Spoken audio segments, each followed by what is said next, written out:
جب آپ کا دل درد سے بھر جائے اور آنکھوں میں بے تحاشا آنسو آ جائیں تو رب سے چپکے چپکے باتیں کر لیا کریں۔ وہ سب جانتا ہے لیکن آپ سے سننا چاہتا ہے۔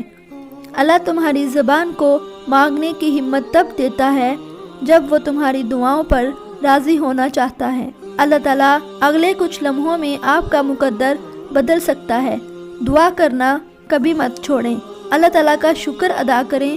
یہ نہ سوچو کہ اللہ تمہاری دعا کو فوراً قبول کیوں نہیں کرتا، بلکہ یہ شکر کرو کہ وہ تمہارے گناہوں کی سزا فوراً کیوں نہیں دیتا۔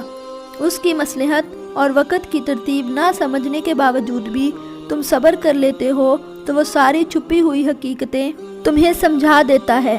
جو تمہارا نہیں اس کی دوری پر تمہیں مطمئن کر دیا جائے گا، اور جو تمہارا ہے اس کو تم تک پہنچا دیا جائے گا۔ کچھ رشتے اللہ تعالیٰ خود ختم کرتا ہے تاکہ ہماری زندگی خراب نہ ہو سکے۔ بے شک وہ جو کرتا ہے بہتر کرتا ہے۔